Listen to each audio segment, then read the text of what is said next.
जो उचित मूल्य का कॉन्सेप्ट है, जी। ये जो एक्ट आया है 2013 का, इसका मकसद ही ये है कि एक तो पारदर्शिता तो हो ही, लेकिन उचित मुआवजा मिले जिसकी ज़मीन आप ले रहे हैं। तो पूरा जो फोकस है, जो अटेंशन है, वो उस कृषक या भूमि धारक की तरफ है जिसका लैंड, जिसकी भूमि अधिग्रहित करी गई है।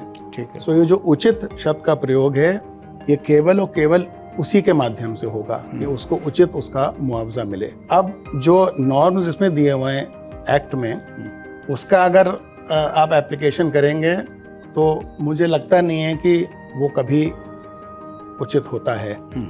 इसलिए क्योंकि उसमें जो आप नॉर्म्स लेते हैं कि जो ज़मीन है उसकी क्या लोकेशन है, या जो और सेल डीड है आगे पीछे की, उसमें कितने का सेल दिया हुआ है, या जो कुछ अवार्ड्स हुए होंगे आगे या पीछे, उसमें क्या अवार्ड दिया गया है। तो मामले यही लेके हाई कोर्ट और उसके बाद सुप्रीम कोर्ट तक आए हैं, जिसमें मतलब मोटी तौर से मैं एक लाइन आपसे यही बस कहना चाहूँगा कि जो ये राइट टू प्रॉपर्टी है, अब फंडामेंटल राइट तो रह नहीं गया है, लेकिन सुप्रीम कोर्ट ने भी अपनी व्यवस्था में ये कहा है कि 300 कैपिटल ए है, जो कि कॉन्स्टिट्यूशनल राइट है आपका। जहाँ तक प्रॉपर्टी का सवाल है कि कोई जना भी अपनी जो ज़मीन है या अपनी प्रॉपर्टी से वंचित नहीं होगा अनलेस प्रोसीजर प्रॉपर फॉलो किया जाए।